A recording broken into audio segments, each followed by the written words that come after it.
أعوذ بالله من الشيطان الرجيم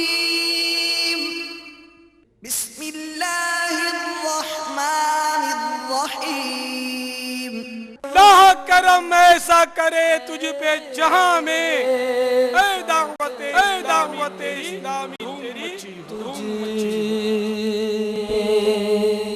میٹھے میٹھے اسلامی بھائیوں، اہل طریقت و اہل عقیدت کا یہ معمول رہا ہے کہ وہ اپنے مشائخ کرام رحمہم السلام کے جشن ولادت کے مبارک ایام میں خوشیاں منایا کرتے ہیں۔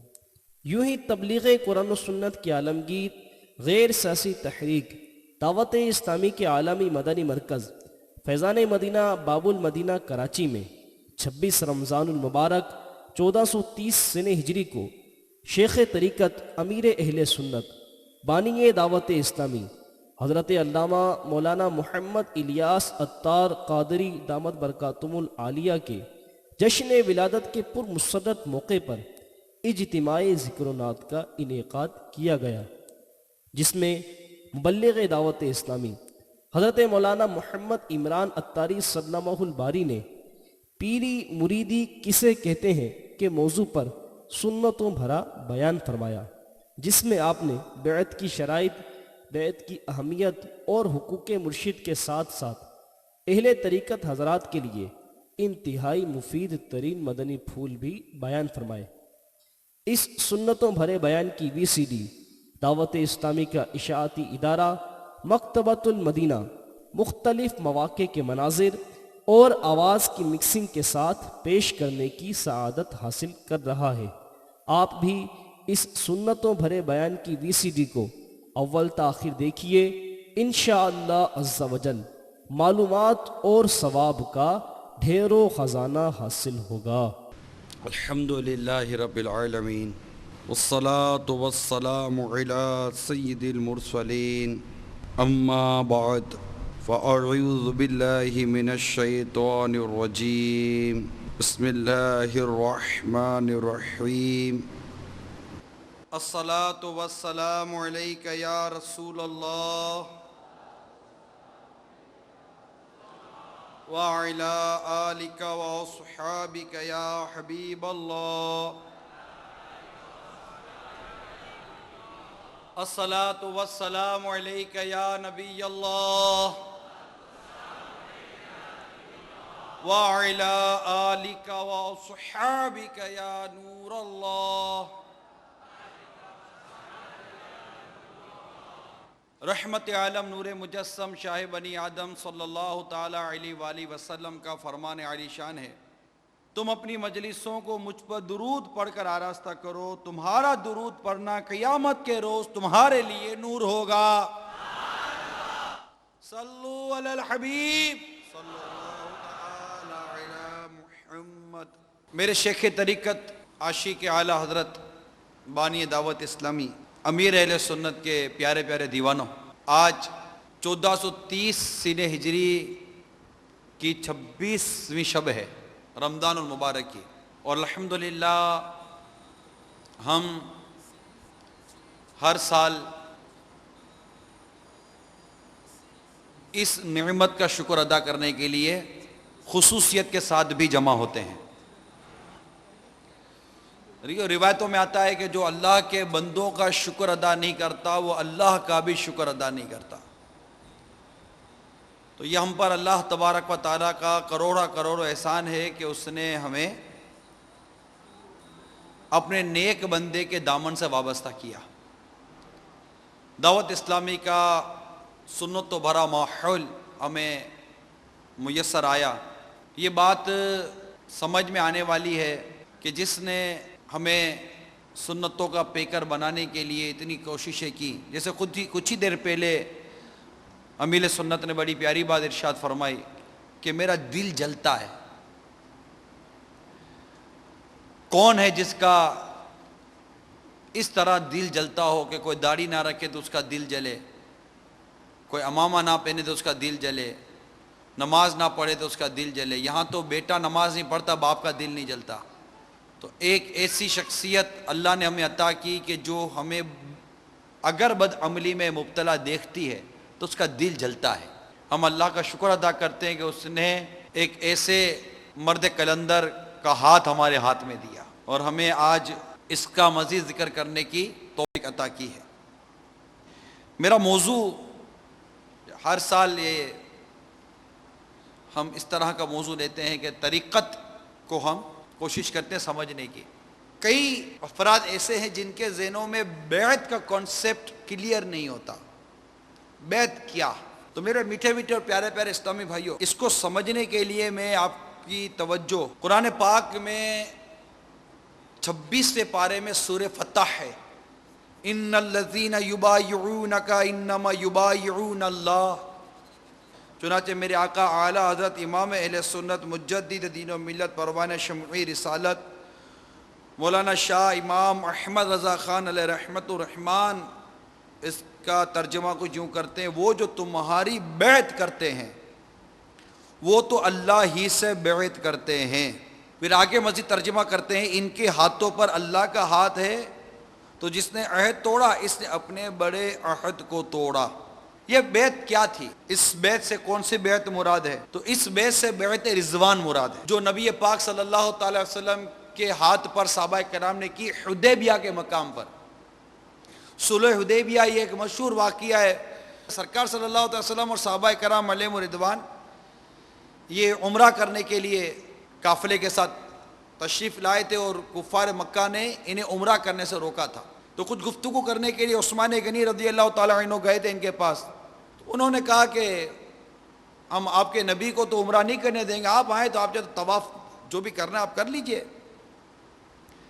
فرمایا کہ میں میرے آقا کو چھوڑ کر طواف کیسے کروں، میں میرے آقا کو چھوڑ کر عمرہ کیسے کروں؟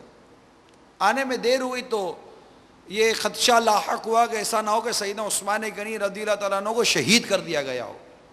البتہ کیفیت کچھ حالات ایسے ہو گئے کہ سرکار صلی اللہ تعالیٰ علیہ وسلم نے اس وقت اپنے صحابہ کرام علیہم رضوان سے بیعت لی کہ جب تک ہمارے جسموں میں جان ہے، جب تک بدن میں خون کا ایک قطرہ موجود ہے، ہم میدان جنگ میں ڈٹے رہیں گے۔ میرے آقا صلی اللہ تعالیٰ علیہ وآلہ وسلم نے اس بیعت کے بارے میں ارشاد فرمایا ہے، جنہوں نے اس درخت کے نیچے میرے ساتھ بیعت کی ہے ان میں سے کوئی بھی دوزخ میں داخل نہیں ہوگا۔ یہاں پر سرکار صلی اللہ علیہ وسلم نے اپنے صحابہ کرام علیہ رضوان سے بیعت لی، اور اس آیت کریمہ کے ضمن میں جو مفسرین کرام نے اقوال نقل کیے، ان میں تفسیر روح البیان اور دیگر تفاسیر کے حوالے سے یہ ہے کہ آج کل ہم جو کسی ولی کامل کے ہاتھ پر بیعت کرتے ہیں وہ اس سنت کا اتباع ہے۔ یہ صرف ایک قرآنی تصور واضح کرنے کے لیے، ورنہ میرے آقا صلی اللہ علیہ وسلم نے کئی عنوانات پر بیعت لی ہے۔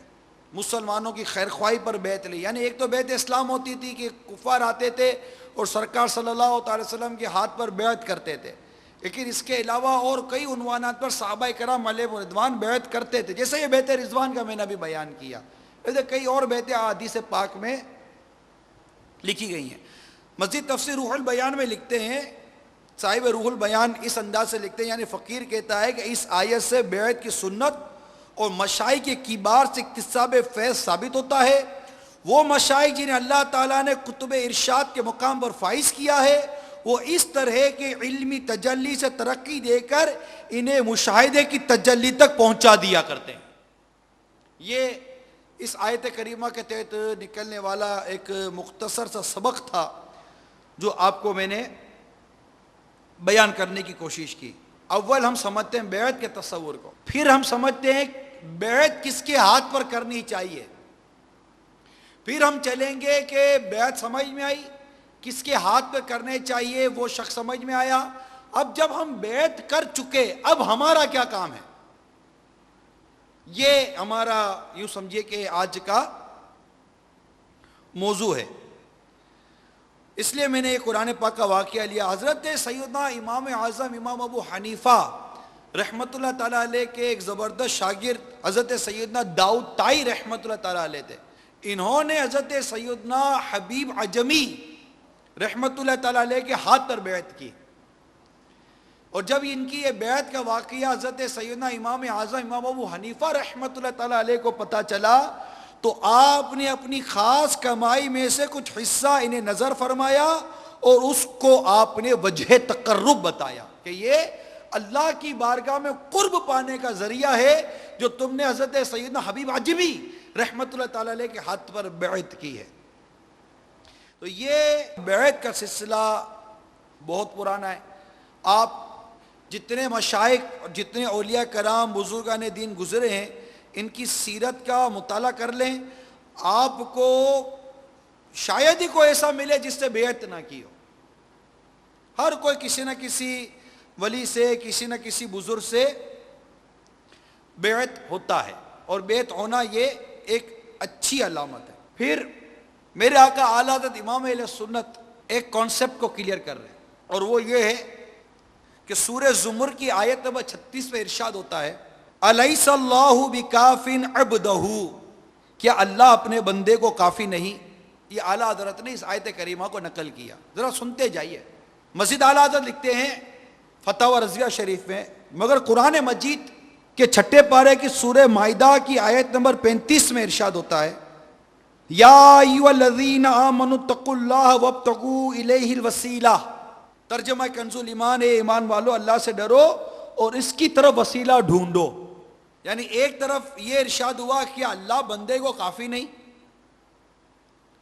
سورہ زمر میں آیت نمبر 36، سورہ مائدہ کی آیت نمبر 35 میں ارشاد ہوا کہ اے ایمان والو اللہ سے ڈرو اور اس کی طرف وسیلہ ڈھونڈو۔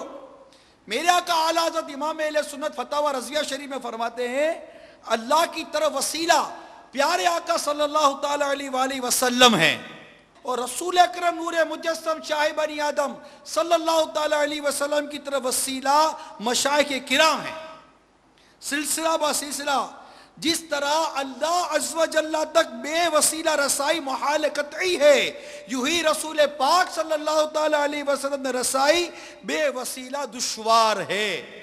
یہ اعلیٰ حضرت امام اہل سنت نے واضح لفظوں میں فرما دیا کہ اللہ تعالیٰ تک وسیلہ پیارے آقا صلی اللہ تعالی وسلم کی ذات مبارک اور پیارے آقا صلی اللہ علیہ وسلم کی ذات مبارک تک پہنچنے کے لیے جو وسیلہ ہے یہ مشائخ کبار یا علماء کرام ہوتے ہیں، جو ہمارے علماء اہل سنت ہیں، اولیاء کرام ہیں۔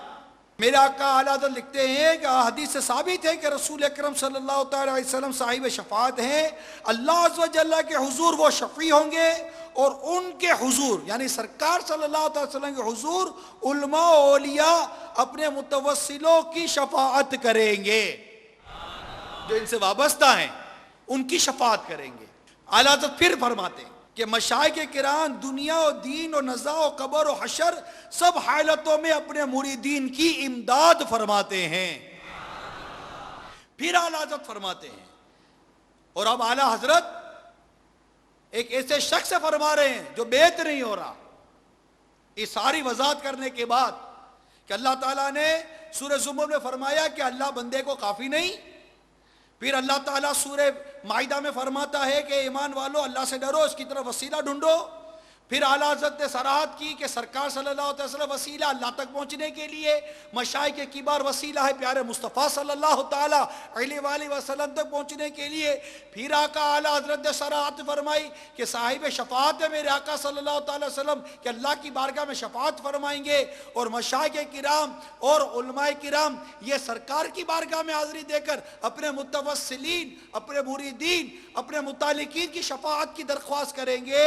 یہ ساری باتیں لکھنے کے بعد پھر اعلیٰ حضرت لکھتے ہیں کہ مشائخ کرام دنیا و دین نزاع و قبر حشر سب حالتوں میں اپنے مریدین کی امداد فرماتے ہیں۔ یہ سب صراحت کرنے کے بعد اب اعلیٰ حضرت کیا فرما رہے ہیں، دل کے کانوں سے سنو کہ میرے آقا اعلیٰ حضرت نے فرمایا اس محتاج بے دست و پا سے بڑھ کر احمق اپنی عافیت کا دشمن کون، جو اپنی سختیوں کے وقت اپنے مددگار نہ بنائے۔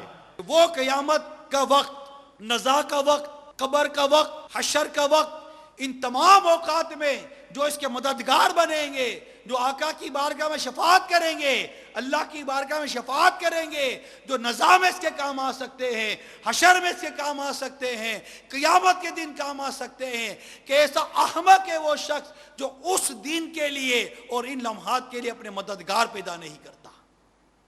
ارے اگر ایک شخص کسی ملک میں جانا چاہتا ہے اور پہلی مرتبہ اس کی اس ملک کے اندر لینڈنگ ہے، وہ کوشش کرتا ہے کہ کوئی ایئرپورٹ پہ جان پہچان والا مل جائے، کوشش کرتا ہے، یہاں سے جاتا ہے تو کوشش کرتا ہے کوئی ہمارے ملک کے کوئی کراچی ایئرپورٹ پہ کوئی جان پہچان والا مل جائے تو ذرا میرا سامان آسانی سے نکل جائے گا، فلائٹ پہ کوئی جان پہچان والا مل جائے تو تھوڑی سیٹ مل جائے گی، اگر امیگریشن پہ کوئی جان پہچان والا ہوگا جلدی اسٹیمپ لگ جائے گی، اگر بورڈنگ کارڈ پر جان پہچان والا ہوگا تو ایک اچھی سیٹ اور مطلب ونڈو یا مطلب اس طرح کی کوئی اچھی سیٹ مل جائے گی، وہاں اتروں گا، اگر پائلٹ یا اس کا عملہ جان پہچان والا ہوگا سارا سفر آرام دہ گزرے گا، وہاں اترا، وہاں اترتے کو جان پہچان والا مل گیا، اور اگر ایسا مل گیا کہ انگلی پکڑ کر اسٹیمپ لگا کے باہر نکال دے، کون نہیں چاہتا ہے؟ سچ بتائیے، ہر شخص چاہتا ہے۔ ارے دنیا کے لیے ان تمام منزلوں میں اپنے مددگار پیدا کرنے کو تو سب چاہے، لیکن قبر میں مددگار پیدا کرنے کو کوئی نہ چاہے، نزا کے وقت مددگار پیدا کرنے کو کوئی نہ چاہے، حشر میں مددگار پیدا کرنے کو کوئی نہ چاہے، تو پھر اس سے بڑھ کر احمق کون ہوگا؟ اس سے بڑھ کر نادان کون ہوگا؟ کہ حدیث پاک میں ہے، وہ میرے آقا اعلیٰ حضرت رحمت اللہ تعالیٰ علیہ اس حدیث پاک کو فتاوی رضویہ شریف میں نقل کرتے ہیں کہ اللہ کے باکثرت نیک بندوں سے رشتہ و علاقہ وہ محبت پیدا کرو کہ قیامت میں ہر مسلمان کامل کو شفاعت دی جائے گی، کہ اپنے علاقے، یہ تو ہم جہاں رہتے ہیں نا اس کو علاقہ کہتے ہیں، ہمارا جو محلہ کہتا ہے، اور رشتے کو علاقہ کہتے ہیں، زبر و زیر کا فرق ہے۔ اپنے علاقے والوں کی سفارش کرے، یہ اللہ کے نیک و کامل بندوں کو یہ اجازت دی جائے گی، مقام دیا جائے گا۔ تو اب پتہ چلا کہ یہ نسبت قائم کرنے میں، بیعت کرنے میں، ان سے رشتہ جوڑنے میں برکت ہی برکت ہے۔ یہ کانسیپٹ کلیئر ہوا، بیعت کی اہمیت اور بیعت کا مقصد یہ واضح ہوا۔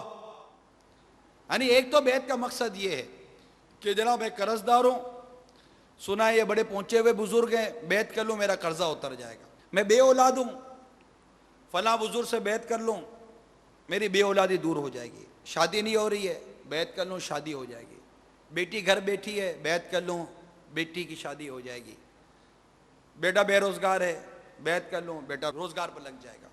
ٹھیک ہے، یہ کوئی غیر شرعی تو نیتیں نہیں ہے نا، مباح نیتیں، جائز نیتیں، لیکن جو بنیادی نیت ہے نا بیعت کرنے کی، اس کو سمجھانے کی کوشش کر رہا ہوں۔ بنیادی نیت بیعت کرنے کی یہ ہے کہ میں ایک ولی کامل کے ہاتھ پر ہاتھ دے کر، ہاتھ میں ہاتھ دینا یہ محاورہ ہے، یعنی ایک ولی کامل سے بیعت اس لیے کر رہا ہوں کہ اس کے صدقے مجھے عبادت اور نیکی کی توفیق نصیب ہو، مرتے وقت ایمان کی سلامتی نصیب ہو، قبر میں آقا کی پہچان نصیب ہو، اور قیامت کے دن نیک لوگوں کے صدقے میں آقا کی شفاعت نصیب ہو، اور بلا حساب جنت میں داخلہ نصیب ہو جائے۔ ایک شخص نے مکان بنایا، مکان میں اس نے کھڑکی بنائی، روشن دان، ونڈو۔ کسی نے پوچھا کیوں بنائی بھائی؟ کہنے لگا روشنی آئے گی، ہوا آئے گی بھائی، کیوں بناتے آدمی کھڑکی ونڈو؟ روشنی آئے گی، ہوا آئے گی، اس لیے بنائی۔ اب جس سے سوال کیا وہ نیتوں کو جانتا تھا کہ نیتیں کیا شے ہیں، اس نے کہا کیا ہی بہتر ہوتا کہ تم یہ نیت کرتے کہ روشن دان سے اذان کی آواز آئے گی، ہوا اور روشنی تو ویسے ہی آنی تھی، اگر یہ نیت کر کے روشن دان بناتے کہ اس سے اذان کی آواز آئے گی، میں اذان سنوں گا، اذان کا جواب دوں گا، تو تمہیں اس کھڑکی بنانے کا کس قدر ثواب نصیب ہوتا۔ تو جو فوائد دیگر ہیں کاروبار کے، اولاد کے، بے روزگاری کے، وہ اپنی جگہ پر صحیح، یہ بھی ملتے ہیں، بیماریاں بھی دور ہوتی ہیں، پریشانیاں بھی دور ہوتی ہیں، لیکن اگر بندہ صرف اسی پر نظر رکھتا ہے اور بالفرض نہ دور ہو تو بدگمان ہو جاتا ہے۔ یہ کیا ہوا یار، میں نے تو بیعت کی تھی یہ بھی نہیں ہوا, میں نے تو بیعت کی تھی وہ بھی نہیں ہوا, مجھے تو کہا بڑے پہنچے ہوئے بزرگ ہیں, میں تو کہیں بھی نہیں پہنچا. اور بھائی تو پہنچنے کی باری آئی کب ہے؟ پہنچنے کی باری تو اس وقت آئے گی جب نزا کا وقت آئے گا, اس وقت پتہ چلے گا کہ جس کے ہاتھ پر بیعت کی ہے وہ کیسا کامل ہے. تو یہ ایک بیعت کا تصور سمجھانے کی کوشش کر رہا ہوں. اور پھر اگر تعلق غوث پاک سے ہو جائے, آئے ہے کیا بات ہے میرے غوث پاک کی, کہ میرے غوث پاک رضی اللہ تعالی عنہ فرماتے ہیں میرا ہاتھ میرے مرید پر ایسا ہے جیسے زمین پر آسمان. خدا کے فضل سے ہم پر ہے سایہ غوث اعظم کا, ہمیں دونوں جہاں میں ہے سہارا غوث اعظم. خدا کے فضل سے ہم پر ہے سایہ غوث اعظم کا, ہمیں دونوں جہاں میں ہے سہارا غوث اعظم کا. مریدی لا تخف کہہ کے تسلی دی غلاموں کو. مریدی لا تخف سمجھتے نا, میرے غوث پاک فرماتے میرے مرید تجھے خوف زدہ ہونے کی ضرورت نہیں ہے. مریدی لا تخف کہہ کر تسلی دی غلاموں کو. مریدی لا تخف کہہ کر تسلی دی غلاموں کو. قیامت تک رہے پردہ غوث اعظم کا, قیامت تک رہے بے خوف پردہ غوث اعظم کا. اور میرے غوث پاک فرماتے ہیں اگر میرے مرید کا پاؤں پھسلے گا میں ہاتھ پکڑ لوں گا. اور پھر کتنی پیاری بشارت جو کئی مرتبہ ہم نے سنی ہے, بشارتوں کی بشارت, بشارتوں کی بشارت کہ میرا مرید بغیر توبہ کیے نہیں مرے گا. اتنی بڑی بشارت ہے, کتنی بڑی. اور تو یہ گارنٹی. اب ہمارا کوئی عام آدمی کہہ رہے تم جانا میں بیٹھا ہونا, بیٹھے ہو, اپنے نہیں بولتے کھڑے ہو جاؤ, بیٹھے ہو نا, تم جانا میں بیٹھا ہوں. اچھا بیٹھے نا, اس کے دو چار تعلقات ہو تو اپنے کیا بولتے بیٹھے, یار وہ اپنا ہے جاننے والا پیچھے ہے, کوئی مسئلہ نہیں ہے چلو. اب وہ کہے کہ میرا مرید بغیر توبہ کے نہیں مرے گا کہ جس کے منہ میں میرے آقا نے لعاب دہن عطا کیا, جس کے منہ میں مشکل کشا نے اپنا لعاب مبارک عطا کیا, وہ جو میرے آقا صلی اللہ تعالی وسلم کا ڈاڈلا بیٹا ہو. کہ میرے آقا اعلیٰ حضرت امام اہل سنت کتنے پیارے انداز میں آقا کی بارگاہ میں ان کا واسطہ وسیلہ پیش کر رہے ہیں. تیری سرکار میں لاتا ہے رضا اس کو شفیع, تیری سرکار میں لاتا ہے رضا اس کو شفیع, جو میرا غوث ہے اور لاڈلا بیٹا تیرا, جو میرا غوث ہے اور لاڈلا بیٹا تیرا. کتنا کرم ہے اللہ کا. اور ہمیں غوث پاک کا مرید کس نے بنایا؟ ارے اسی کی تو جشن ولادت منانے کے لیے جمع ہوئے. سمجھ میں آئی نا؟ پھر کیوں نہ جھوم جھوم کر کہیں جمیل قادری سو جان سے قربان مرشد پر, جمیل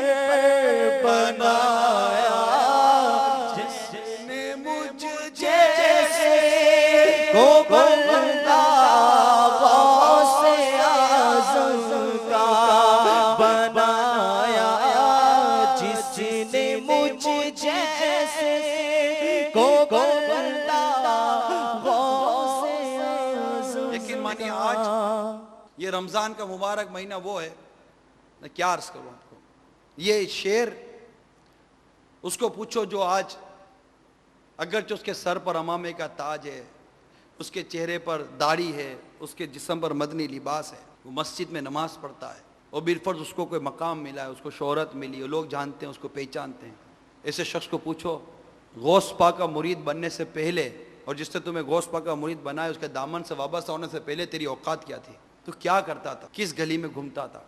رمضان ہی کی بابرکت گھڑیاں تھی جب ان کے مرید بنے تھے، یاد کرنے کی گھڑیاں ہیں۔ مجھے ایاز و محمود کا واقعہ یاد آ رہا ہے۔ محمود بادشاہ رحمت اللہ تعالی علیہ، ان کے دربار میں ان کا سچا غلام تھا جس کا نام تھا ایاز، بہت محبت کرتا تھا یہ محمود بادشاہ سے، اور بادشاہ محمود یہ بھی ایاز سے بہت محبت کرتے تھے۔ لیکن جب محبت یہ ایک ایسی نعمت ہے کہ جہاں یہ نعمت آتی ہے وہاں حاسد بھی جمع ہو جاتے ہیں، تو ایاز کے حاسد بھی اس کے پیچھے پڑ گئے اور محمود بادشاہ کے کان بھرتے رہتے، کسی نہ کسی بات پر اس کے خلاف کوئی نہ کوئی لابنگ ہوتی۔ ایک دن موقع پا کر محمود بادشاہ کو جا کر کہا کہ تم جس ایاز پر اپنی جان چھڑکتے ہو، محبت کرتے ہو، تمہیں پتہ ہے وہ کیا کرتا ہے؟ تمہارے خزانے چرا کر اپنے پاس جمع کر رہا ہوتا ہے۔ کہا نہیں میرا ایاز ایسا نہیں کر سکتا۔ کہا ٹھیک ہے آؤ ہم آپ کو دکھاتے ہیں، چلو چلے۔ جب دروازہ بجایا، دروازہ نہیں کھل رہا تھا، دیر ہو گئی، تھوڑی دیر کے بعد دروازہ کھلا، محمود اندر داخل ہوئے، پوچھا ایاز کیا کر رہے تھے؟ ایاز خاموش۔ ایاز کیا کر رہے تھے؟ ایاز خاموش۔ حاسدوں نے کہا ہم نہ کہتے تھے، وہ دیکھے باکس پڑا ہوا ہے، اس کو کھولیے، اس میں کیا ہے؟ کہا اب ایاز یہ باکس کھولو۔ کہا علی جا رہنے دیں ایاز، ہم کہہ رہے ہیں باکس کھولو۔ علی جا رہنے دیں۔ زبردستی باکس کھولا گیا۔ محمود بادشاہ کی آنکھیں پھٹی کی پھٹی رہ گئیں۔ اس باکس میں پھٹے پرانے چپل تھے اور ایاز کا بوسیدہ پرانا لباس تھا۔ کہا ایاز یہ کیا ہے؟ کہا بادشاہ سلامت، رات اکیلا جب اپنے کمرے میں آتا ہوں اور آپ نے جو یہ شاہی پوشاک دی ہے، شاہی تاج، شاہی پوشاک، یہ شاہی جوتیاں، جب یہ اتارتا ہوں تو اتار کر ایک نظر اس باکس میں دیکھتا ہوں کہ ایاز اپنی اوقات کو بھولنا مت۔ جب تو بادشاہ کے دربار میں آیا تھا تو اسی پھٹی پرانی چپلوں میں اور یہی پھٹے پرانے کپڑوں میں تھا۔ اس بادشاہ کی صحبت، اس کی محبت اور اس کی شفقت نے تیرے سر پر شاہی تاج سجا دیا، تجھے اپنا مقرب بنا لیا، تیرے بدن پر شاہی لباس آ گیا، مگر ایاز اپنی اوقات بھولنا مت، تیری اوقات وہ ہے جو اس باکس کے اندر بند ہے۔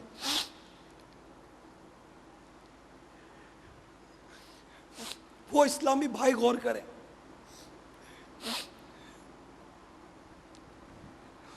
جو آج اپنے محلوں میں صدائے مدینہ لگاتے ہیں، مسجدوں میں نماز پڑھاتے ہیں، نمازیں پڑھتے ہیں، جنہیں لوگ دعاؤں کے لیے کہتے ہیں، کل کو منہ نہیں لگاتا تھا، کل ہمیں کوئی منہ نہیں لگاتا تھا، لیکن جب سے عطار کے دامن سے وابستہ ہوئے تو کیا اس کا دامن ملتا ہے کہ اولیاء کرام کا فیض ملنا شروع ہو جاتا ہے، دلوں کی گندگیاں دھلتی ہیں، نیکیوں کی توفیق ملتی ہے، پرہیزگاری کا ذہن بنتا ہے۔ لندن اور پیرس اور یورپ کی محبت کا دم بھرنے والا جب ان کی صحبت پاتا ہے، ان کے بیان سنتا ہے تو مدینہ مدینہ کہنا شروع کر دیتا ہے۔ یہ کیا ہے؟ اس کو کیا کہیں گے؟ ارے ہر ایک کب بیٹھتا ہے اس کی صحبت میں، ہر ایک کو کب قرب نصیب ہوتا ہے؟ لیکن امریکہ میں بیٹھے ہوئے کے سر پر امامے کا تاج سجا ہوا ہے، یورپ میں بیٹھے ہوئے کے سر پر امامے کا تاج سجا ہوا ہے، ہند میں موجود مبلغ کے سر پر امامے کا تاج سجا ہوا ہے، بنگلہ دیش میں موجود امامے کا تاج سجا ہے۔ بیٹے دیکھا نہیں، ابھی دیکھا نہیں ہے، صرف تعلق جوڑا ہے۔ ارے جس سے تعلق جوڑنا دنیا میں تیرے کام آ رہا ہے، انشاءاللہ قبر و آخرت میں بھی کام آئے گا۔ لے جاؤں گا میں ایمان سن لے شیطان، لے جاؤں گا میں ایمان سن لے لڑی شیطان، تیرا چلے نہ چکر، تیرا چلے نہ چکر، اتار رہنما ہے، اتار رہنما ہے، اتار رہنما ہے، اتار رہنما ہے میرے، اتار رہنما۔ پھرتا تھا مارا مارا، نہ کوئی تھا سہارا، پھرتا تھا مارا مارا، نہ کوئی تھا سہارا، آ پہنچا میں بھی سن کر، یقین مانو، آ پہنچا میں بھی سن کر، اتار رہنما ہے، اتار رہنما ہے، اتار رہنما ہے۔ کسی نے یہی کہا تھا، اتار رہنما ہے، شہید مسجد میں چلو بیعت کر لو، بگڑی بن جائے گی۔ اتار رہنما ہے، اتار رہنما ہے، اتار رہنما ہے، اتار رہنما ہے۔ آتش میں نہ جلوں گا فردوس میں رہوں گا، انشاءاللہ چلوں گا فردوس میں رہوں گا، آتش میں نہ جلوں گا فردوس میں رہوں گا، جاؤں گا خلد کہہ کر، جاؤں گا خلد کہہ کر، اتار رہنما ہے، اتار رہنما ہے، اتار رہنما ہے، اتار رہنما ہے، اتار رہنما ہے۔ صلو علی الحبیب۔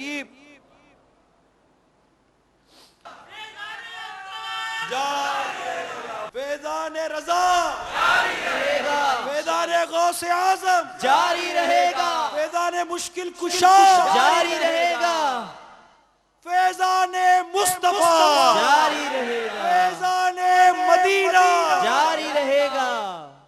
بتاؤ تو صحیح، یہ فیضان کا نعرہ دیا کس نے؟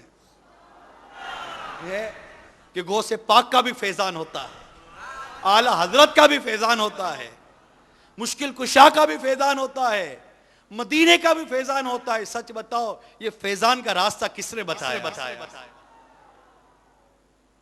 جس سے بتایا ہے نا اسی کا جشن ولادت منا رہے ہیں۔ حق تو یہ ہے کہ حق ادا نہ ہوا، ہم کیا دے سکتے ہیں؟ اور دے بھی کیا سکتا ہے؟ منگتا بھکاری کسی کو کیا دے گا؟ البتہ بیعت کے حوالے سے کچھ عرض کر رہا تھا۔ اب جب بیعت کا ایک تصور ذہن میں بیٹھتا ہے کہاں بیعت کرنی ہے، کر لینی چاہیے، بے پیرا نہیں رہنا چاہیے۔ اب کس سے بیعت کریں، یہ ایک سوال ہے۔ تو یاد رکھیے یہاں آنکھیں کھولی جاتی ہیں۔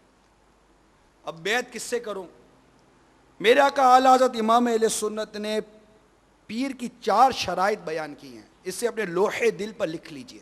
جس میں یہ 4 شرائط ہوتی ہیں وہ پیر بن سکتا ہے۔ پہلی شرط سنی صحیح العقیدہ ہو، دوسری شرط عالم ہو، یعنی اپنی ضروریات کے مسائل کسی کی مدد کے بغیر کتابوں سے نکال سکے، یہ ایک عالم کی تعریف ہے، عالم ہو۔ نمبر 3 فاسی کے معلن نہ ہو، اعلانیہ گناہ نہ کرتا ہو۔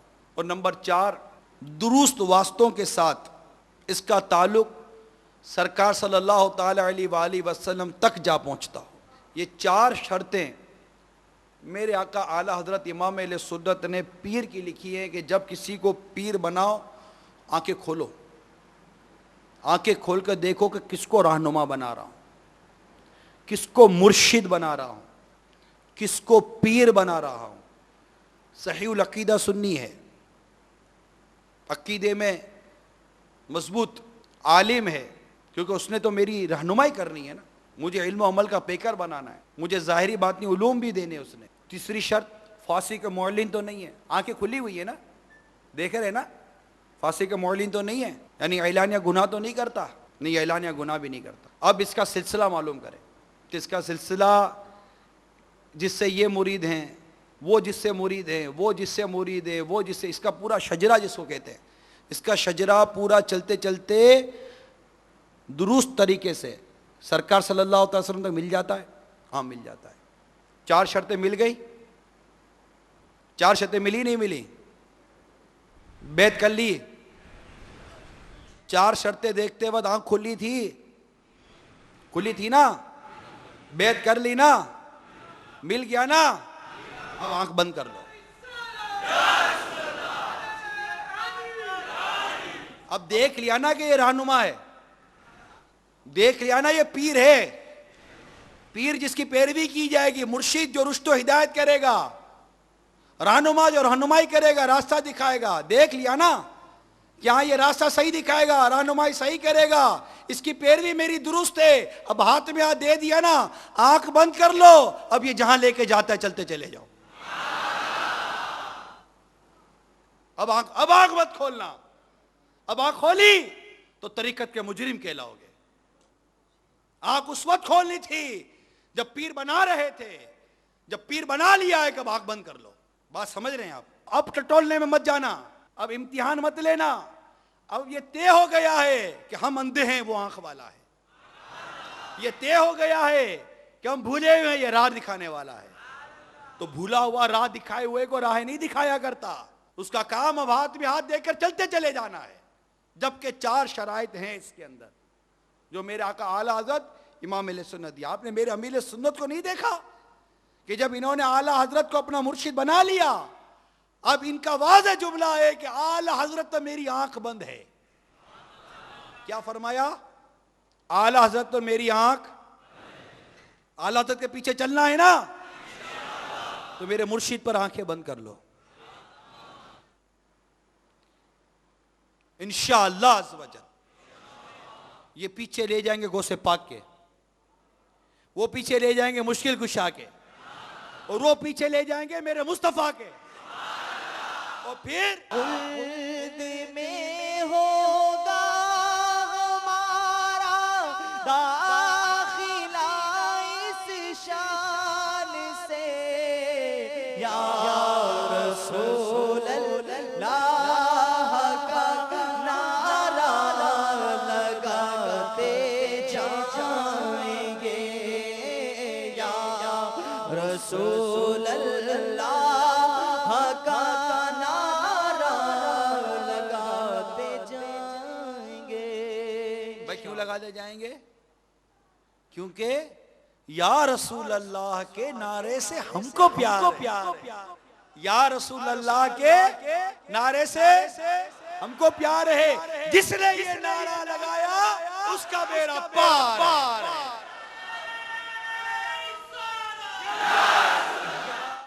بیعت کرنی چاہیے، ٹھیک ہے؟ کس سے کرنی چاہیے یہ بھی سمجھے۔ بیعت ہو گئے نا، اب مرید کو کیا کرنا ہے یہ سنو۔ اب ہماری باری آ گئی، ٹھیک ہے؟ اب مرید کیا ہوتا ہے؟ سب سے پہلے میں آپ کو امام غزالی رحمۃ اللہ تعالیٰ علیہ کا ایک ارشاد عرض کرتا ہوں۔ ایھا الولد، یہ آپ کی کتاب ہے، اے میرے بیٹے، آپ نے نصیحتیں کی ہیں، اس میں آپ نے ایک بڑی پیاری نصیحت کی ہے۔ فرماتے ہیں ایسے پیر جو میں نے بیان کیا، ٹھیک ہے، یہ تربیت کرنے والا عالم جو بھی مدد شرائط بیان ہوئی، آپ فرماتے ایسے پیر بڑی مشکل سے ملتے ہیں، بڑی مشکل سے ملتے ہیں۔ اگر یہ دولت کسی کو حاصل ہو جائے اور ایسا کامل مرشد مل جائے اور وہ اسے اپنے مریدوں میں داخل بھی کر لے تو اس مرید پر لازم ہے کہ وہ اپنے مرشد کا ظاہر و باطنی ادب بجا لائے۔ یہ فرمایا امام غزالی رحمۃ اللہ تعالیٰ علیہ۔ مرید کیا ہوتا ہے یہ سنی حضرت سیدنا ابو قاسم گرگانی رحمۃ اللہ تعالیٰ علیہ سے۔ یہ وہ بزرگ گزرے ہیں کہ جن اور انسان ان کے مرید تھے، انسان بھی مرید تھے، جنات بھی مرید تھے۔ فرماتے ہیں اور ایسے مرید تھے ان کے کہ ان کے مرید بھی کامل تھے، جو مرید تھے نا وہ بھی کامل تھے۔ فرماتے ہیں کہ ہمارا جی چاہتا ہے، یعنی ان کے مرید کامل بھی ہیں، لیکن پھر فرماتے ہیں ہمارا جی چاہتا ہے کہ دنیا میں ہمارا کوئی ایسا مرید ہو کہ ہم اس کی کھال اتار کر اس میں بھوس وغیرہ بھر کر دھوپ پہ لٹکا دے تاکہ دنیا والوں کو یہ معلوم ہو جائے کہ مریدی کس شے کا نام ہے۔ صاحب تصنیف جہاں یہ واقعہ نقل ہے لکھتے ہیں کہ یہ بات انہوں نے اس لیے کہی تھی کہ وہ خود بھی مرید تھے اور وہ جانتے تھے کہ مریدی کیا شے ہوتی ہے، یعنی ہمارا ایسا کو مرید ہوتا کہ اس کی کھال اتار کے اسے بھوس ڈال کے لٹکا دیتے اور پھر دنیا کو کہتے کہ مرید، پھر دنیا کو بتاتے کہ مریدی کس شے کا نام ہے۔ بیع سے ہے، بک جانا۔ جب بک گیا تو جو بک گیا اس کا اپنا اختیار کیا رہا؟ ہم تو بک گئے نا، بک گئے نا۔ اب جس کیا تو بکے، جو کہتا ہے کرو نا بھائی، کریں گے نا؟ مرید کیسا ہوتا ہے؟ دیکھو سلطان و مشائق سیدنا نظام الدین اولیاء رحمۃ اللہ تعالیٰ علیہ کو اپنے احباب کے ساتھ کہیں تشریف فرماتے کہ ناگاہ کھڑے ہو گئے، پھر بیٹھ گئے۔ پوچھنے پر ارشاد فرمایا ہمارے پیر کی خانقاہ میں کتا تھا، ہمارے پیر کی خانقاہ میں ایک کتا تھا، آج اس صورت کا ایک کتا مجھے نظر آیا، اس گلی سے گزر رہا تھا، اس کی تعظیم کی خاطر اٹھ گیا تھا۔ مریدی کیا ہوتی ہے ان سے کو پوچھے۔ یہ بات بیان کرنے کے کچھ مقاصد ہے۔ جب کئی عملوں میں کمزوری ہے نا ہمارے یہاں، نماز پڑھتے ہیں لیکن کامل نماز کہاں؟ روزہ رکھتے ہیں، کامل روزہ کہاں؟ قرآن پڑھتے ہیں، کامل تلاوت کہاں؟ زکوٰۃ دیتے ہیں، کامل انداز کہاں؟ صدقہ کرتے ہیں، کامل صدقہ کہاں؟ حج کرتے ہیں، کامل حج کہاں؟ بات سمجھ رہے ہیں؟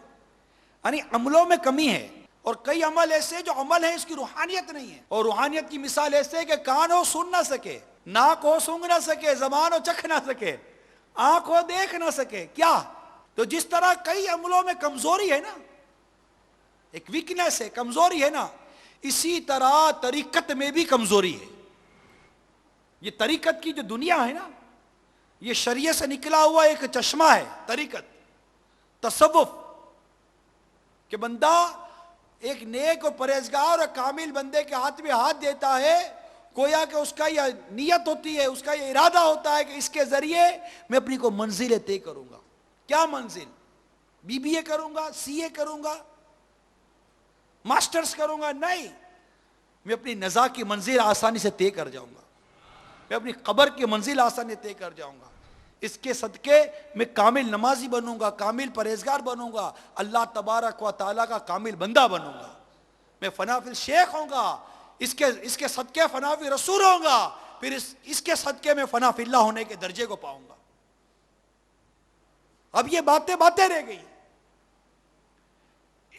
یہ ایک راہ سلوک کہلاتے ہیں اس کو، سلوک کی راہ، طریقت کی راہ، تصوف کی راہ ہے۔ صوفیہ کرام نے یہ راہ بتائی، صوفیہ کرام اس راہ پر چلے اور انہوں نے بزرگوں پر کامل یقین کیا۔ جب کامل یقین کرتے تھے تو انہیں کامل شے بھی ملتی تھی، ان کے فوائد بھی کچھ اور ہوتے تھے۔ آپ دیکھیے وہ دور بھی یاد کریں جب حضرت سیدہ بہل الدانہ رحمت اللہ تعالیٰ علیہ کہیں کونے میں بیٹھے مٹی کا گھروندہ بنا رہے ہیں، مٹی کا گھروندہ بنا رہے ہیں، اور خلیفہ ہارون رشید کے ساتھ آپ کی زوجہ زبیدہ خاتون وہاں سے گزر رہی ہے۔ سواری کو رکوایا گیا، زبیدہ خاتون اترتی آگے بڑھتی ہے۔ حضرت سیدہ بہل الدانہ رحمت اللہ تعالیٰ جن کے لیے مشہور ہے کہ وہ مجذوب تھے، ان کے قریب جا کر پوچھتی ہے بہلول کیا کر رہے ہو؟ مٹی کا گھر بنا رہے تھے نا، مٹی کا گھروندہ بنا رہے تھے۔ پوچھا بہلول کیا کر رہے ہو؟ فرمایا جنت میں گھر بنا رہا ہوں، جنت میں گھر بنا رہا ہوں۔ خوش عقیدہ تھی، بزرگوں پر اعتقاد تھا، اس کو اللہ والوں کے تصرف کو جانتی تھی زبیدہ خاتون۔ دیوانہ نہیں کہا اس کو دیوانہ نہیں کہا۔ کیا فرمایا، کیا کہا؟ بہلول بیچو گے؟ بہلول بیچو گے؟ آپ نے فرمایا ضرور بیچیں گے۔ کتنے کا؟ مثال کے طور پر 10 درہم کا۔ 10 درہم دیے بہل الدانہ نے، رحمت تعالیٰ نے وہ گھروندہ برابر کر دیا، مٹی برابر کر دیا، چلی گئی۔ ہارون رشید نے پوچھا کیا کیا؟ کہا جنت میں گھر لیا ہے۔ کیا کہا؟ جنت میں گھر لیا ہے۔ کہا دیوانی ہو گئی ہے۔ وہ دل سے یہی کہتی تھی کہ میں تو ہوں ہی دیوانی، دیوانی ہو گئی ہے، اس طرح کو گھر ملتے ہیں۔ وہ باتیں کرتا ہوا چلا گیا۔ خلیفہ ہارون رشید بھی بزرگوں کا ادب کرنے والا، لیکن بس ہوتا ہے نا بعض اوقات تھوڑا بہت وہ سوئی اٹک جاتی ہے، تو جن کی سوئی اٹکتی ہے نا وہ غور کریں کہ بزرگوں پر سوئی اٹکنی نہیں چاہیے، بزرگوں کے تصرف پر اٹکنی نہیں چاہیے، مان لینا چاہیے۔ کیسے ماننا چاہیے؟ رات کو خلیفہ ہارون رشید سوئے، خواب میں دیکھا جنت میں پہنچے، جنت میں چکر لگا رہے ہیں، دیکھا کہ مکان نظر آیا، لکھا تھا زبیدہ خاتون کا مکان۔ اندر جانے لگے، روک لیا۔ کیوں روکتے ہو؟ میری بیوی کا گھر ہے۔ وہ جو دنیا میں بیوی ہے، یہاں نہیں ہے، یہاں تو جس کا گھر ہے وہی جائے گا۔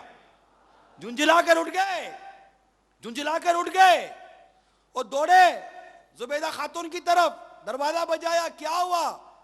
خیریت تو ہے؟ کہا چلتے ہو؟ چلو چلتے ہیں۔ کہاں چلتے؟ کہا بہلول کے پاس، بہلول کے پاس چلتے ہیں۔ رحمت اللہ تعالیٰ علیہ پہنچے، وہاں دوبارہ مٹی کا گھر بنا رہے تھے۔ اب ہارون رشید جا کے دوزانو ہو گئے۔ کہا بہلول کیا بنا رہے ہو؟ کہا جنت میں گھر بنا رہا ہوں۔ بیچو گے؟ ہاں بیچیں گے۔ کتنے کا؟ 100 درہم کا۔ بہلول کل تو 10 درہم کا بیچا تھا، 100 درہم کا، ایک دن میں اتنی مہنگائی؟ فرمایا کل جو لے گئے تھے وہ بن دیکھے لے گئے تھے، آج جو آئے تھے نا دیکھ کر آئے ہیں۔ بن دیکھے کے دام اور ہیں، دیکھے کے دام اور ہیں۔ بزرگوں کی باتیں ہوتی ہیں، بزرگوں کا تصرف ہوتا ہے، بزرگوں کے اختیارات ہوتے ہیں، اور انہیں سرکار صلی اللہ علیہ وسلم سے فیض ملتا ہے۔ سرکار صلی اللہ علیہ وسلم کے صحابی جو سرکار کی خدمت میں تھے صلی اللہ تعالیٰ علیہ وسلم، ایک دن سرکار صلی اللہ علیہ وسلم فرمائے سل یا ربی، مانگ ربی، کیا مانگتا ہے؟ عرض کی آقا جنت میں آپ کا پڑوس مانگتا۔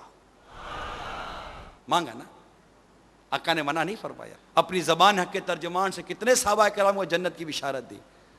سرکار کا صدقہ ہے، سرکار کا فیض ہے، سرکار کا کرم ہے، جو آپ کے اولیاء کرام، آپ کی امت کے ان نیک لوگوں کے اوپر یہ فیض جاری ہو جاتا ہے۔ اس کو مانو مانو مانو۔ دے سکتے ہیں کیا کچھ کہ وہ کچھ دے نہیں سکتے، یہ بحث نہ کر، ہوش میں آ اور بھی کچھ مانگو مانگو کہ مانگیں گے مانگے جائیں گے، منہ مانگی پائیں گے، سرکار میں نہ لاہ نہ حاجت اگر کی۔ اور آقا سے نہیں مانگیں گے تو کس سے مانگیں گے؟ کہ کون دیتا ہے دینے کو منہ چاہیے، دینے والا ہے سچا ہمارا نبی۔ تو میرے میٹھے میٹھے اور پیارے پیارے اسلامی بھائیوں، میرے آقا اعلیٰ حضرت امام اہل سنت مرید کے لیے فرما رہے ہیں فتاوی رضویہ شریف میں، مرید اپنے پیر کی تعظیم کرے اور اسے تمام اولیاء زمانے پر مرجح رکھے، ترجیح دے۔ تو کیا کہے گا؟ میرا پیر، میرا پیر، میرا پیر، میرا پیر، یہ اعلیٰ حضرت نے سکھایا ہے۔ میرا پیر، میرا پیر، میرا پیر، میرا پیر، میرا پیر، میرا پیر، میرا پیر، میرا پیر، میرا پیر، میرا پیر، میرا پیر، میرا پیر، لکھاں نوجوانانو داڑیاں رکھوایا نے، لکھاں نوجوانانو داڑیاں رکھوایا نے، امام سجوائے زلفا رکھوایا نے، امام سجوائے نے زلفا رکھوایا نے، سنتا سکھانا کم میرے عطار دا، میرا پیر، میرا پیر، میرا پیر، میرا پیر، میرا پیر، میرا پیر، میرا پیر، میرا پیر تو ایسا نا کہ نہ جانے کتنے علماء بن گئے، کتنے مفتی بن گئے، کتنے قاری بن گئے، کتنے حافظ بن گئے، کتنے امام بن گئے، کوئی کیا بن گیا، کوئی کیا بن گیا، کوئی مفتی فاروق بن گیا، کوئی حاجی مشتاق بن گیا۔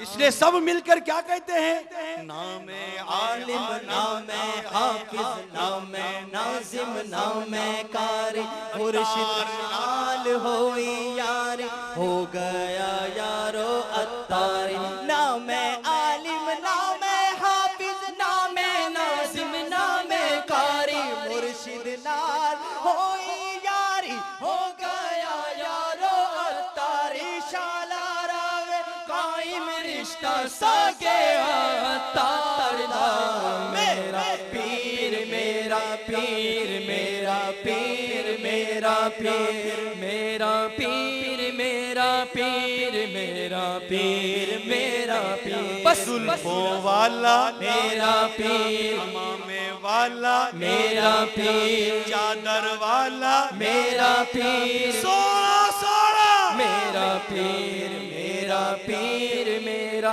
پیر، میرا پیر، میرا پیر، میرا پیر، میرا پیر، میرا پیر، میرا پیر، چور ڈاکو دینے آئے، ڈاکو ڈالنے، ڈاکہ ڈالنے والے آئے، چوری کرنے والے آئے، بے نمازی آئے، لچے لفنگے بالکل ٹھکرائے دھتکارے ہوئے آئے، لیکن میرے پیر نے کیا سے کیا بنا دیا۔ چور ڈاکو آندے نے، نمازی بن جاندے نے، عاشق لندن پیرس دے حاجی بن جاندے نے، چور ڈاکو آندے نے، نمازی بن جاندے نے، عاشق لندن پیرس دے حاجی بن جاندے نے، ہاں میٹھا مرشد دیکھو تقدیریں سنوارنا، میرا پیر، میرا پیر، میرا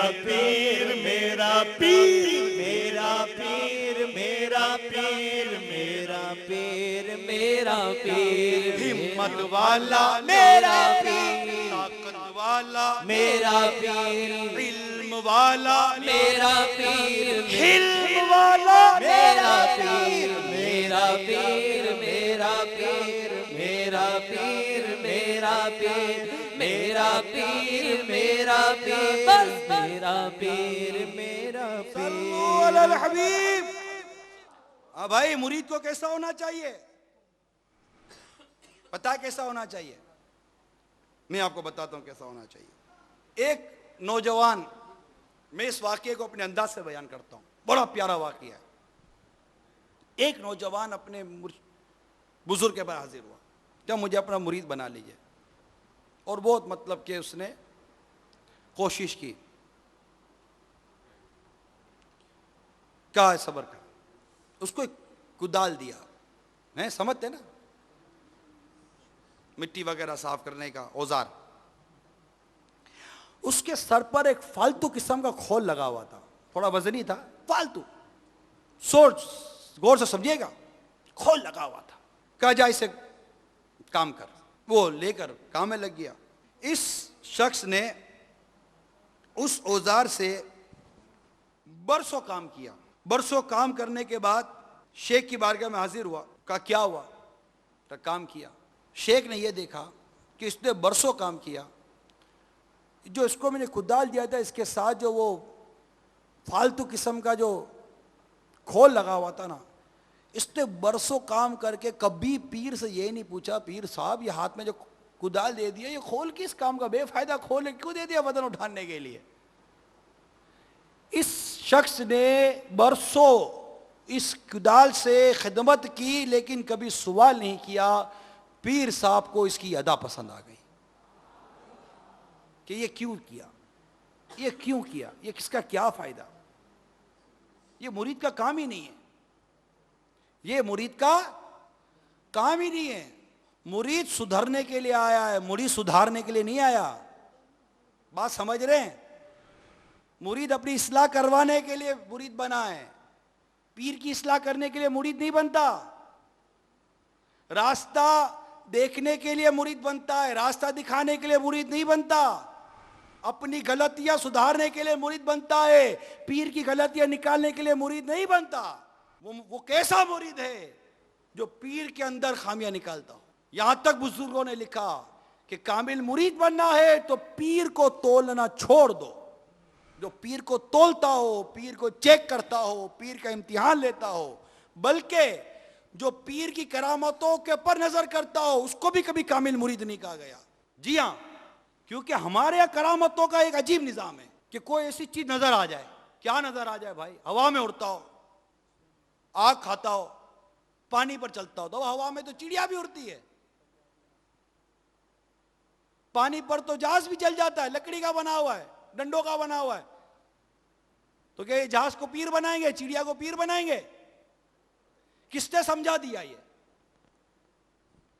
کس نے بتا دیا یہی کرامت ہے؟ یہ ایک کرامتی قسم ضرور ہے, لیکن اس کرامت میں استدراج بھی ہو سکتا ہے, دھوکہ بھی ہو سکتا ہے. کوئی 2 نمبر کا آدمی بھی یہ کام کر کے دکھا سکتا ہے, لیکن کوئی 2 نمبر کا آدمی سنت و شریعت کے مطابق نماز پڑھ کر استقامت نہیں پا سکتا. اصل استقامت دیکھنی ہے. استقامت کیا ہے؟ ایک نوجوان ایک بزرگ کی بارگاہ میں بڑا شورا سن کر آیا کہ اللہ کے ولی ہیں. کئی دن رہا, کئی دن رہنے کے بعد کہنے لگا جاتا ہوں. جاؤ, خیریت تو ہے. وہ بڑا شورا سن کر آیا تھا, حضرت کرامتیں دیکھوں گا. تو کرامت تو کوئی نظر نہیں آئی, اب جا رہا ہوں. کیا کرامت دکھا دا تجھے؟ کوئی کرامت نہیں دے گی. کبھی شریعت کے خلاف چلتے ہوئے دیکھا؟ کہا یہ نہیں دیکھا. سنت کی خلاف ورزی دیکھی؟ یہ نہیں دیکھی. کہا بیٹا پھر تجھے اور کیا کرامت دکھاؤں؟ آنکھ والے, یہ آنکھ والوں کے لیے, عقل مندوں کے لیے کافی ہے. وہ اس طرح کی کرامتوں کے پیچھے نہیں بھاگتے. تو کوئی بھی دکھا دے گا کیا اس کے پیچھے چل جائیں گے؟ وہ نچوانے والا تو بندر کو بھی سلام کروا دیتا ہے اپنی سمجھ میں, اور بندر سلام کر رہا ہے, یہ تو اس کا کام تھا, اس نے بندر کو سلام کروا دیا, کیونکہ اس کے پیچھے پڑ جائیں گے. کوئی آ کر سانپ کے ساتھ لپٹ جاتا ہے, سانپ کو لپٹا لیتا ہے, سانپ کے ساتھ کھیلتا ہے, کیا اس کے ساتھ آپ لگ جاؤ گے؟ اس کی عقیدت دل میں آ جائے گی. یہ نوجوان جو ساری دنیا کی رونقیں چھوڑ کر صرف ایک شخص کے پیچھے دوڑ رہے ہیں, پھر روحانیت کی شے کو کہتے ہیں. بتاؤ روحانیت کی شے کو کہتے ہیں. ارے وہی تو مقناطیس کا نظام ہے, وہی تو میکنزم ہے, وہی تو اسپریچول پاور ہے جو ساری دنیا کے نوجوانوں کو اپنی طرف کھینچتی چلی جا رہی ہے. یہی تو اسپریچول پاور ہے, یہی تو روحانی طاقت ہے. اور کس شے کا نام ہے روحانی طاقت؟ اسی کو تو روحانی طاقت کہتے ہیں. کہ دنیا میں اسلامی بھائی جمع ہے. ارے سنتے نہیں ہو, آپ کے سامنے باپ آ کر کہتا ہے کہ میرا معذور بیٹا جب مدنی چینل پر امیل سنت کو دیکھتا ہے تو بڑھ کر اسکرین کو چوم لیتا ہے. ارے روحانیت کس کو کہتے ہیں؟ کس شے کا نام ہے روحانیت؟ ارے جس کو دیکھتے تو رونا نہیں آتا کیا؟ آتا ہی نہیں آتا رونا؟ گناہوں پر ندامت ہوتی یا نہیں ہوتی؟ دیکھتے تو نماز پڑھنے کا جی چاہتا ہی نہیں پاتا. ارے جو فرض نہیں پڑھتے تھے اس سے اوابین پڑھنے والا بنا دیا. روحانیت کس شے کا نام ہے؟ ارے جو اپنے بالوں پر ہاتھ نہیں لگانے دیتا تھا، ارے اس کے فیس نے اس کے سر پر امامے کا تاج سجا دیا. ارے جو داڑھی نہیں رکھتا تھا، داڑھی والوں کی مذاق اڑاتا تھا، وہ ایک مشت داڑھی والا بن گیا. ارے جو جینس کی پینٹ جس سے اترتی نہیں تھی، رات سوتا تھا جینس کی پینٹ پہن کر، ٹی شرٹیں پہنے بغیر اس کو نیند نہیں آتی تھی. ارے کہاں گئی جینس کی پینٹ؟ ارے کہاں گئی ٹائی؟ کدھر گیا کوٹ؟ کدھر گئی سوٹ؟ کدھر گیا فرنگی لباس؟ سب کچھ ختم کرا کر مدی لباس پہنا دیا. فیض و روحانیت کی شے کا نام ہے. ارے سیکھو روحانیت تو کہتے ہیں. یہ تو فیض ہے.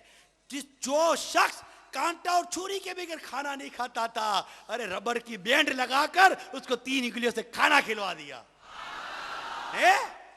کس شے کا نام ہے؟ ارے جو کرسی سے اتر کر کھانا نہیں کھاتا تھا، اسے الٹا پاؤں بچھا کر سیدھا پاؤں کھڑا کر کے صرف نہیں، پردے میں پردہ کرا کر مٹی کی پلیٹ میں اور چبا کر کھانا کھانا سکھا دیا. روحانیت کس شے کا نام ہے؟ جو آدھی بوتل چھوڑ کر کھڑا ہو جاتا تھا، بچاوا پانی پھینک دیا کرتا تھا، اسے بیٹھ کر 3 سانسوں میں بسم اللہ شریف پڑھ کر، پینے کے بعد الحمدللہ کہہ کر، دیکھ کر، اللہ کا ذکر کر کے اس کو پانی پینے والا بنا دیا. روحانیت کس شے کا نام ہے؟ ارے جسے نرم نرم گدیلوں کے بغیر نیند نہیں آتی تھی، آقا کی سنتوں کا ایسا جام پلا دیا کہ آج چٹائی پر وہ کیسی سکون کی نیند سوتا ہے. ارے روحانیت کی باتیں کرتے ہو؟ آؤ روحانیت تمہیں فیضان مدینہ میں ملتی ہے. آؤ روحانیت تمہیں میرے مرشد کے جلوہ میں ملتی ہے. روحانیت کس کا نام ہے یار؟ کس کو کہتے روحانیت؟ بندے کے دل میں ندامت آ جائے، گناہوں کا احساس پیدا ہو جائے. اگر وہ گناہ چھوڑتا نہیں ہے، گناہوں سے نفرت تو کر رہا ہے. بتاؤ نا، گناہ چھوٹ نہیں رہا، گناہ سے نفرت تو ہوئی. گناہ کرنے کے بعد یہ احساس تو ہوا کہ بھول ہو گئی. میں آپ سے پوچھتا ہوں، آج جو آپ کے دل میں یہ بھول کا احساس پیدا ہوا، یہ احساس کس نے دیا ہے؟ ارے کس کے قریب آ کر ملے تھے؟ آپ وہی ہو جو چند دنوں پہلے اس چیز کے محسوسات کو بھی نہیں جانتے تھے. آج وہی ہیں. صرف بات اتنی ہے کہ بلب بے روشن تھا، صرف پاور لگ گیا میرے پیر کا، ارے یہ بلب جل اٹھایا. بات یہ ہے. ارے پھر بھی پاور کو نہیں مانو تو پھر یہ روشنی کیا کر رہی ہے؟ یہ کیسی روشنی ہے؟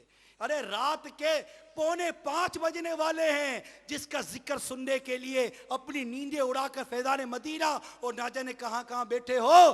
یہ میرا بیان سننے نہیں بیٹھے، تم اپنے پیر کا، اپنے مرشد کا ذکر سننے کے لیے بیٹھے ہو.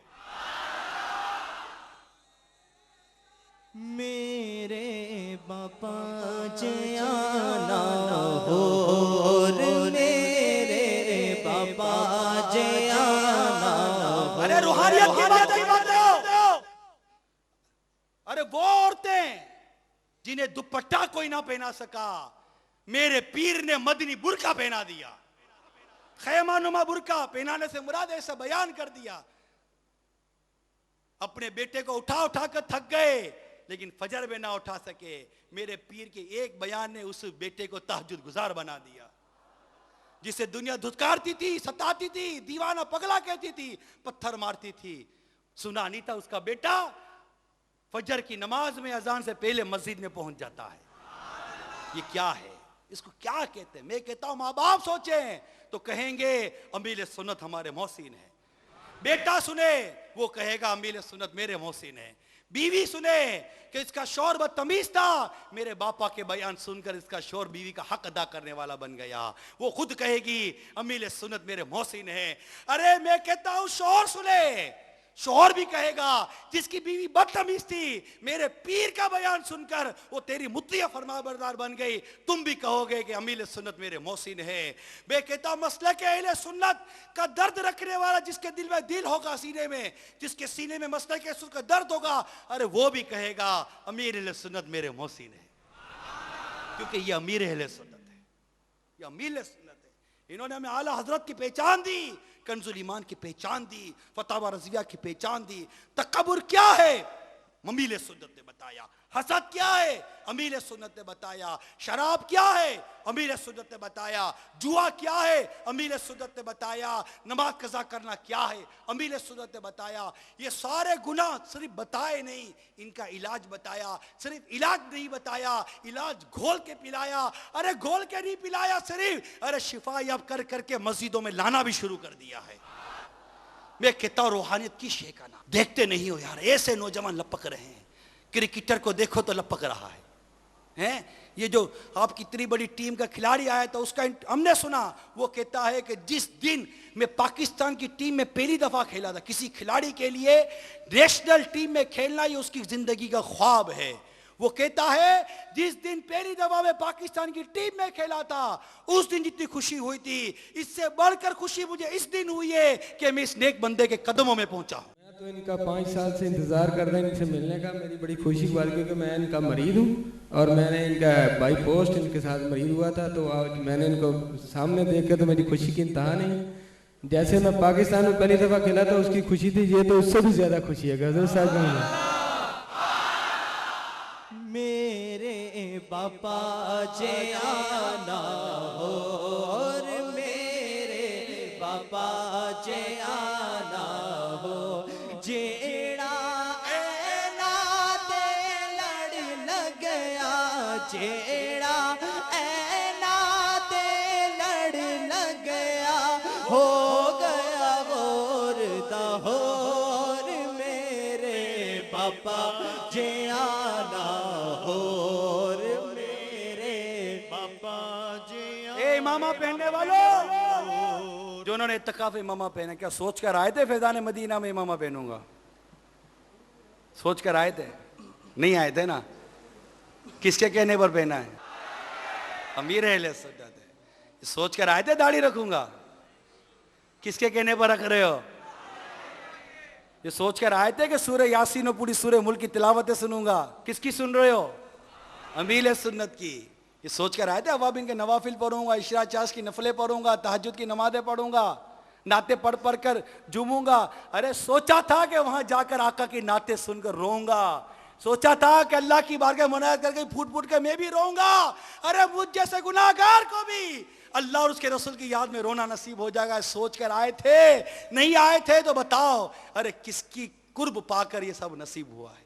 میرے آقا اعلیٰ حضرت امام اہل سنت کی بارگاہ میں ایک سوال ہوا۔ سوال کرنے والے نے کچھ باتیں لکھی کہ کیا یہ پیر کے ساتھ ایسا ہونا چاہیے، کیا ہونا چاہیے؟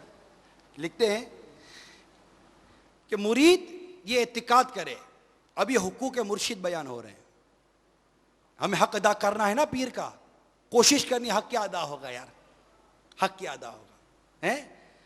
اعلیٰ حضرت کے فتاوی رضویہ سے بیان کر رہا ہوں۔ یہ اعتقاد کرے کہ میرا مطلب اسی مرشد سے حاصل ہوگا، اور اگر کسی دوسرے سے اس کی طرف سے توجہ کرے گا تو مرشد کے فیض و برکات سے محروم رہے گا۔ ہر طرح مرشد کا متی ہو اور جان و مال سے اس کی خدمت کرے، کیونکہ بغیر محبت پیر کے کچھ نہیں ہوتا، اور محبت کی پہچان یہی ہے۔ مرشد جو کچھ کہے اس کو فوراً بجا لائے، بغیر اجازت اس کے ابتدا نہ کرے، کیونکہ بعض اوقات وہ اپنے حال و مقام کے مناسب ایک کام کرتا ہے، مرید کو اس کا کرنا زہر قاتل ہے۔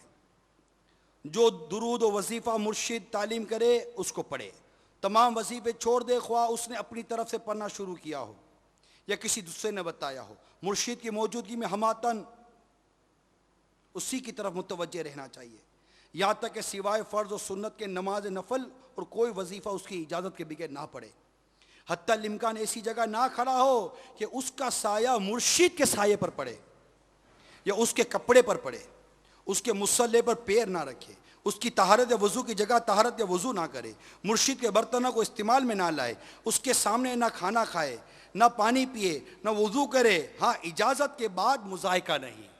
پیر اگر اجازت دیتا ہے کہ ٹھیک ہے تو مدینہ مدینہ، اس کے روبرو کسی سے بات نہ کرے بلکہ کسی کی طرف متوجہ بھی نہ ہو، جس جگہ مرشد بیٹھتا ہو اس طرف پیر نہ پھیلائے اگرچہ سامنے نہ ہو، اور اس طرف تھوکے بھی نہیں۔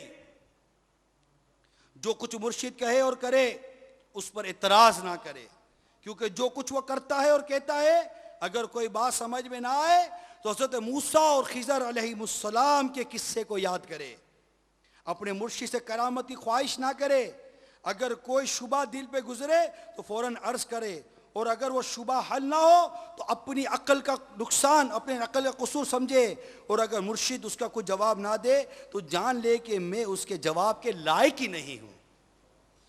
خواب میں جو کچھ دیکھے وہ مرشد سے عرض کر دے، اور اگر اس کی تعبیر ذہن میں آئے تو اسے بھی عرض کر دے، بے ضرورت و بے اذن مرشد سے علیحدہ نہ ہو، مرشد کی آواز پر اپنی آواز بلند نہ کرے اور با آواز اس سے بات نہ کرے، اور باقدر ضرورت مختصر کلام کرے اور نہایت توجہ کے ساتھ اس کے جواب کو سنیں۔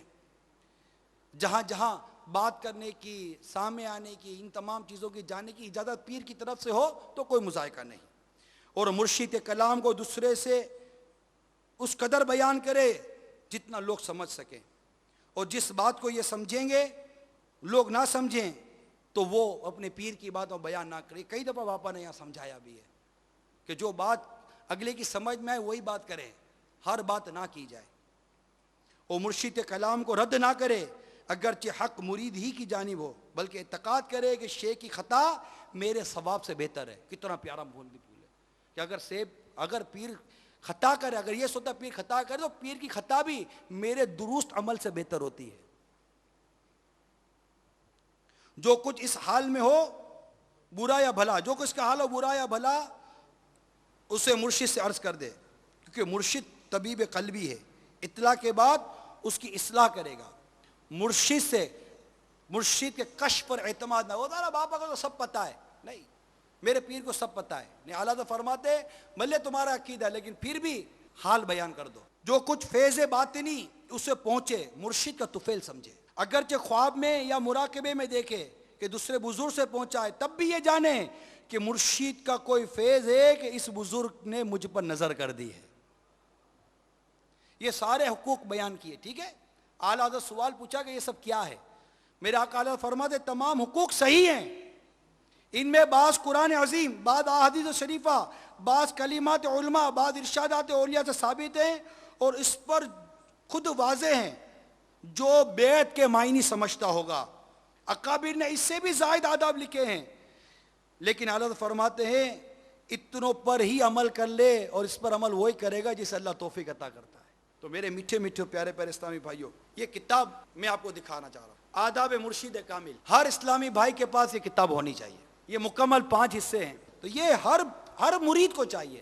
آداب مرشد کامل، اس میں اعلیٰ حضرت کے واقعات، اولیاء کرام کے واقعات، کتنے واقعات لکھے ہیں۔ جو گستاخی کرتے مرشد کی بارگاہ میں، اولیاء کرام کی بارگاہ میں، ان کا انجام بھی اس کتاب میں لکھا ہوا ہے، بڑے مدنی پھول ہیں۔